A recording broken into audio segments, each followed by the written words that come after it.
1991 ശ്രീ നരസിംഹറാവുവിൻ്റെ നേതൃത്വത്തിലുള്ള മന്ത്രിസഭാധികാരത്തിൽ വരുമ്പോൾ, കോൺഗ്രസ് നേതൃത്വത്തിലുള്ള മന്ത്രിസഭാധികാരത്തിൽ വരുമ്പോൾ ആ ഇലക്ഷൻ നയിച്ചിരുന്നത് മരണമടഞ്ഞപ്പെട്ട ശ്രീമാൻ രാജീവ് ഗാന്ധിയായിരുന്നു. അന്ന് കോൺഗ്രസ് രാജീവ് ഗാന്ധിയുടെ നേതൃത്വത്തിൽ വളരെ പിറകോട്ടായിരുന്നു. അത് അവർ വരാനുള്ള സാധ്യത വളരെ കുറവായിരുന്നു. രാജീവ് ഗാന്ധി അധികാരത്തിൽ വരാനായിട്ടുള്ള സാധ്യത കുറവായിരുന്നു. അതൊരു സാഹചര്യത്തിലാണ് ശ്രീ പെരുമ്പത്തൂർ ജയലളിത AIADMKയുടെ ജയലളിത സഖ്യകക്ഷിയായിരുന്ന് അവിടെ പ്രചരണത്തിന് പോയപ്പോൾ ശ്രീ പെരുമ്പത്തൂർ വെച്ച് അദ്ദേഹം ഒരു ബോംബ് സ്ഫോടനത്തിൽ മരണമടഞ്ഞപ്പെട്ടു. അതിനുശേഷം നരസിംഹറാവു അധികാരത്തിൽ വരാനായിട്ടുള്ള കാരണം എന്ന് പറയുന്നത് ആ സഹതാപ തരംഗത്തിലാണ്. അതല്ലായിരുന്നു രാജീവ് ഗാന്ധി ആയിരുന്നു എന്നെങ്കിൽ അന്ന് ഒരു പക്ഷേ CPM ഒക്കെ ഉള്ള മൂന്നാം മുന്നണി എന്ന മന്ത്രിസഭയാണ് അന്ന് അധികാരത്തിൽ വരാൻ സാധ്യതയുണ്ടായിരുന്നത്. പക്ഷേ നരസിംഹറാവു, പിന്നെ അതിനുശേഷം സാമ്പത്തിക വിദഗ്ധനായിട്ടുള്ള മൻമോഹൻ സിംഗും മുൻ പ്രധാനമന്ത്രിയായിരുന്ന ധനമന്ത്രിയായി വന്നു. ആ മന്ത്രിസഭ അവിടെ നിലകൊള്ളാനുള്ള കാരണം നേരെ നമ്മൾ 2026 ഇപ്പം 3-4 സംസ്ഥാനങ്ങളിൽ നടക്കുന്ന തെരഞ്ഞെടുപ്പ്, കേരളമുണ്ട്, ആസാമുണ്ട്, തമിഴ്നാടുണ്ട്, ഇതിലൊക്കെ തെരഞ്ഞെടുപ്പ് നടക്കുന്ന വേളയിൽ അതിൽ കേരളം ഒരു പ്രമുഖ സ്ഥലമാണ്. അത് കോൺഗ്രസിനെ സംബന്ധിച്ചിടത്തോളം. ആസാമിലോ തമിഴ്നാട്ടിലൊന്നും കോൺഗ്രസ് ചെന്നിട്ട് അവർക്കൊരു സ്ഥാനം പോലും ഇല്ല. അവിടെ ചിന്തിച്ചിട്ട് കാര്യമില്ല. അപ്പോൾ കഴിഞ്ഞ ഒരാഴ്ചയായിട്ട് മാധ്യമങ്ങൾ ആഘോഷിക്കുന്ന പറഞ്ഞാൽ ഒരു വളരെ ഇതായിട്ട് കൊടുക്കുന്ന ഒരു വാർത്തയാണ്. ആരും പറഞ്ഞു വെച്ച പോലെ സോണിയാഗാന്ധി ആശുപത്രിയിലാണ്. അത് ഓക്കെ, ഞാനത് സമ്മതിച്ചു. കാരണം സോണിയാഗാന്ധി ആശുപത്രിയിൽ പോകാറ് സാധാരണമായിട്ടൊരു ഇത്രയും ഗൗരവമായിട്ടുള്ള ആശുപത്രിയാണെങ്കിൽ സോണിയാഗാന്ധി ഞാൻ ഇന്നിരിക്കുന്ന അമേരിക്കൻ ഐക്യനാടുകളിലെ മിനിയാപോളിസ് എന്ന് പറഞ്ഞ സ്ഥലത്ത്, റോച്ചസ്റ്റർ എന്ന സ്ഥലത്ത് മായോ ക്ലിനിക്ക്, വലിയ രാജാക്കന്മാരും പണക്കാരും ബിസിനസ്സുകാരും പോകുന്നതാണ്. അത് കേരള രാഷ്ട്രീയക്കാർ അത് കഴിഞ്ഞാൽ അതിൽക്കും മേലെ പോകാനായിട്ടുള്ള കഴിവ് കേരള രാഷ്ട്രീയക്കാർക്ക് മാത്രമേ ഉള്ളൂ. ശ്രീമാൻ പിണറായി വിജയൻ്റെ ചികിത്സ അവിടെയായിരുന്നു. കോടിയേരി ബാലകൃഷ്ണൻ അവിടെ വന്നിട്ടുണ്ടാണെന്ന് കേൾക്കുന്നത്.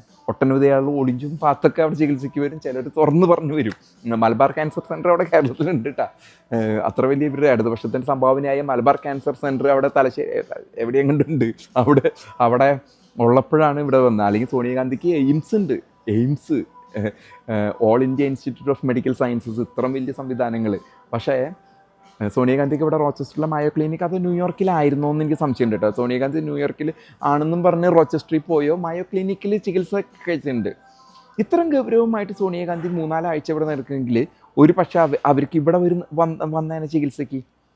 ഇത് സംശയം ഉളവാക്കുന്നത്, പ്രത്യേകിച്ച് ഞാൻ ആദ്യം സംശയം എനിക്ക് ഉണ്ടായിരുന്നില്ല, പിന്നീട് ഇതിനെ ബിൽറ്റ് ചെയ്തു മാധ്യമങ്ങളും രാഹുൽ ഗാന്ധിയും പിന്നെ എല്ലാവരും കൂടി ബിൽറ്റ് ചെയ്ത് മാധ്യമങ്ങൾ നക്കാപ്പിച്ച കിട്ടി കഴിഞ്ഞാൽ വാർത്ത കൊടുക്കുന്നത് നമ്മൾ കണ്ടിട്ടുണ്ട്. കരിമണൽ കർത്ത എന്ന് പറഞ്ഞ പേര്, അതിലേക്ക് ഞാൻ ഇപ്പോൾ പോകുന്നില്ല. കരിമണൽ കർത്ത 16 കോടി മാധ്യമങ്ങൾക്ക് കൊടുത്ത് ആരൊക്കെ കിട്ടി എന്നുള്ളത് നോക്കണം. അപ്പോൾ മാധ്യമങ്ങൾ ഇലക്ഷൻ വരുമ്പോൾ എത്രയൊക്കെ അവിടെ നിന്ന് ഇവിടെ നിന്നൊക്കെ വാങ്ങും. എനിക്ക് കിട്ടാറില്ല കേട്ടോ. എനിക്ക് ആരും 5 പൈസ തരാറില്ല. നിങ്ങളുടെ മുമ്പിൽ സത്യം വിളിച്ച് പറയുന്നത് 5 പൈസയില്ല. ഞാനിപ്പോൾ ഒരു ചായക്കടയിൽ ഇരുന്നിട്ട് നിങ്ങളോട് പറയണം. ഒരു ചെറിയ ക്യാമറയുണ്ട്. വക്കഫ് തുടങ്ങിയത് അന്ന്, മുനമ്പത്തെ വക്കഫുകാരുടെ അടുത്ത് നിന്ന് വീഡിയോ എടുത്ത് തുടങ്ങിയതാണ് ഞാൻ.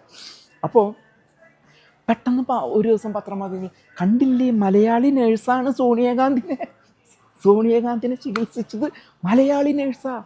അപ്പോഴേക്ക് രാഹുൽ ഗാന്ധി, മലയാളികളല്ലെങ്കിലും ഗംഭീരാണ്. ഇവിടെ April 9 ഇലക്ഷനുള്ള കാര്യം നമുക്കറിയാമായി. അതിൽ ഇത്തിരി ചെറിയ ഇടിവുള്ളതും നമുക്കറിയാം. പ്രവചനങ്ങളൊന്നും അത്ര ഇതായിട്ടല്ല. എനിക്ക് വ്യക്തിപരമായിട്ട് കോൺഗ്രസ്സിൽ ഐക്യജനാധിപത്യ മുന്നണിക്ക് 45 തൊട്ട് 65 സീറ്റാണ് ഞാൻ ഐക്യജനാധിപത്യ മുന്നണി നേടുമെന്ന് ഞാൻ എൻ്റെ കണക്കൂട്ടിൽ. അപ്പോൾ സോണിയാഗാന്ധി ആശുപത്രിയിൽ പോകുന്നതുകൊണ്ട് കുഴപ്പമില്ല. അസുഖം വന്ന് 2-3 ആഴ്ച, എന്താണ് അസുഖം എന്ന് പറയണമെന്നില്ല, സ്വകാര്യതയാണ്. പക്ഷെ ഇത് മാധ്യമങ്ങളിൽ വന്നിട്ട് മലയാളി നേഴ്സ്, മലയാളികൾ അങ്ങോട്ട് വമ്പന്മാരായിപ്പോൾ ഒരു അപ്പട്ടെ എന്തൊക്കെയോ ചീഞ്ഞ് നാറുന്നില്ലേ എന്ന് എനിക്കൊരു സംശയം. ഉള്ളതാണോ ഇല്ലയെന്നുള്ളത് നിങ്ങൾ ആലോചിക്കുക. സഹതാപതരം ആണോ എന്നൊരു സംശയം ഉളവാക്കുന്നു. ഒരാൾക്ക് രോഗം ഉണ്ടെങ്കിൽ ഞാനത് ഇത് ചെയ്യാനായിട്ട് ആളല്ല കേട്ടോ. പക്ഷെ അവരെ അവഹേളിക്കാനായിട്ട് ഞാൻ ആളല്ല. പക്ഷെ ഇത് പലതരത്തിലുള്ള സംശയങ്ങൾക്ക് കാരണമാകുന്നുണ്ടെന്നുള്ളത് പൊതുസമൂഹത്തെ കേരളത്തിലെ ഇലക്ഷന് വോട്ടിങ്ങിന് നിൽക്കുന്ന പൊതുസമൂഹത്തിൻ്റെ മുമ്പിലേക്ക് ഞാനൊരു സംശയം എന്ന നിലയിൽ വെക്കുന്നേ ഉള്ളൂ.